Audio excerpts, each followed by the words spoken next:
पहा मित्रांनो, मागील दिवसांची शालेय पोषण आहाराची माहिती भरण्यासाठी सर्वप्रथम आपण आपल्या वेब ब्राउझरच्या ॲड्रेस बॉक्समध्ये education.maharashtra.gov.in ही वेबसाईट टाकायची. ही वेबसाईट टाईप केल्यानंतर अशा पद्धतीचं शालेय शिक्षण व क्रीडा विभागाचं नवीन पेज आपल्यासमोर ओपन होईल. यातील आपली जी शालेय पोषण आहाराची मागील दिवसाची माहिती भरायची राहिलेली आहे, यासाठी ही जी चौथी टॅब दिसते मभयो MDM या टॅबवरती क्लिक करायचं. मध्यान्ह भोजन योजना या टॅबवरती क्लिक केल्यानंतर आपल्यासमोर अशा पद्धतीचं एक दुसरं पेज ओपन होईल. यातील MDM लॉग इन या ठिकाणी येथे क्लिक करायचं. MDM लॉग इन या टॅबवरती क्लिक केल्यानंतर आपल्यासमोर एक नवीन पेज ओपन होईल. पहा, या पेजमध्ये एक नंबरला युजर आय डी समोर आपला जो काही केंद्र प्रमुखांचा युजर आय डी असेल तो युजर आय डी टाकायचा आणि त्यानंतर पासवर्ड या राखण्यासमोर त्यांचा जो काही पासवर्ड असेल तो पासवर्ड टाकायचा आणि त्यानंतर या ठिकाणी या चौकोनामध्ये जो काही कॅप्चा कोड दिसते 27708 हा captcha code enter the captcha code hair या चौकोनामध्ये हा कॅप्चा कोड टाकून लॉग इन करायचं आहे.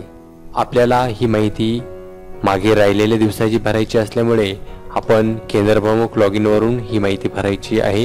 यासाठी युजर आय डी आणि पासवर्ड हा आपल्याला केंद्र प्रमुखांचा आवश्यक असतो. लॉग इन केल्यानंतर अशा पद्धतीचं एक नवीन पेज आपल्यासमोर ओपन होईल.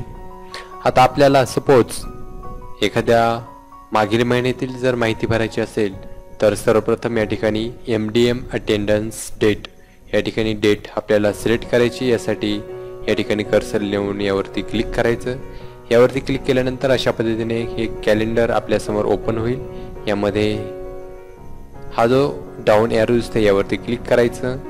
मला आता सपोज एप्रिल महिन्यातली माहिती भरायची म्हणून मी एप्रिल महिना सिलेक्ट करतो. या एप्रिल महिन्यामधील मला 3 तारीख या तारखेची माहिती भरायची म्हणून मी 3 तारीख सिलेक्ट करतो. 3/4/2017 अशा पद्धतीची ही तारीख झालेली आहे सिलेक्ट. त्यानंतर टोटलवरती क्लिक राहून द्यायचं.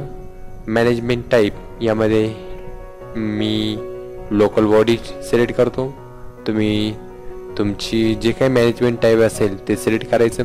त्यानंतर मॅनेजमेंट डिटेल्स यामध्ये माझी ZPची शाळा आहे प्रायमरी म्हणून मी जिल्हा परिषद प्रायमरी सिलेक्ट करतो आणि त्यानंतर रिझल्ट या ऑप्शनवरती क्लिक करायचं. यानंतर हा जो क्लस्टर कोड दिसतोय या क्लस्टर कोडवरती या नंबरवरती आपण इथं क्लिक करायचं आहे.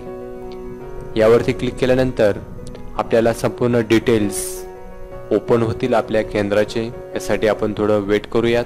पहा, सर्व काही आपल्या केंद्राची माहिती ओपन झालेली आहे. शाळांची माहिती भरलेली आहे.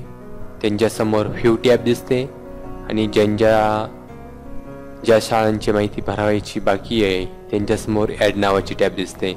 तर आता आपली शाळा शोधून त्या शाळेसमोरील आपली जी काही शाळा असेल त्या शाळेच्या समोरील ॲड नावाच्या टॅबवरती क्लिक करायचं. सपोज जर आपल्या शाळेच्या समोर ॲड टॅब जर नसेल, व्ह्यू नावाची टॅब असेल तर त्या दिवसाचं आपण माहितीही भरलेली असेल. या ठिकाणी सर्व डिटेल दिसत आहेत. आता मला माझ्या शाळेची माहिती भरायची म्हणून मी ॲड या टॅबवरती क्लिक करतो. यावरती क्लिक केल्यानंतर अशा पद्धतीनं एक नवीन बॉक्स आपल्यासमोर ओपन होईल. त्यामध्ये या ऑप्शनवरती क्लिक करायचं. येथून आपण त्या दिवशी जो काही मेनू शिजवलेला असेल तो आपण सिलेक्ट करायचा आहे. त्यानंतर आपला जो काही पट असेल पहिलीचा तो पट येथे टाकायचा आहे. त्यानंतर दुसरीचा पट टाकायचा आहे. त्यानंतर तिसरीचा पट टाकायचा आहे आणि चौथीचा. आपले जे काही वर्ग असतील त्या वर्गांचा पट टाकायचा आहे. माझी 4थी पर्यंत शाळा आहे म्हणून मी आता 4थी पर्यंत पट टाकलेला आहे. त्यानंतर या ठिकाणी जे अपडेट नावाचं बटन दिसतंय, ही जी काही टॅब दिसते यावरती क्लिक करायचं. पहा, अपडेट टॅबवरती क्लिक केल्यानंतर आपल्यासमोर एक नवीन डायलॉग बॉक्स ओपन झालेला आहे. Data save successfully. नंतर ओके या टॅबवरती क्लिक करायचं. अशा पद्धतीनं आपण आपल्या राहिलेल्या मागील दिवसांची माहिती ही पूर्ण करू शकतो. धन्यवाद. तत्पूर्वी मित्रांनो, तुम्ही आपल्या या क्लिक मराठी यूट्यूब चॅनलला सबस्क्राईब करा. सबस्क्राईब करण्यासाठी आपण जर कम्प्युटर किंवा लॅपटॉपवरून जर व्हिडिओ पाहत असाल तर या व्हिडिओच्या खाली या ठिकाणी पहा सबस्क्राईब नावाचं बटन दिसतंय. या बटनावरती सिंपल क्लिक करा. यावरती या बेलच्या चिन्हावरती पण क्लिक करा, जेणेकरून मी या क्लिक मराठी यूट्यूब चॅनलवर अपलोड केलेल्या प्रत्येक व्हिडिओचे नोटिफिकेशन एक मेसेज तुम्हाला तुमच्या मोबाईलवरती येईल. त्यामुळे सबस्क्राईब बटनानंतर त्या समोरील ही जी काही बेल आकाराचं जे चिन्ह दिसतंय, बेलचं चिन्ह दिसतंय, या बेलच्या चिन्हावरती क्लिक करायला विसरायचं नाहीये. जर व्हिडिओ आवडला तर या लाईकच्या बटनावरती, या थंबवरती क्लिक करायला विसरायचं नाहीये.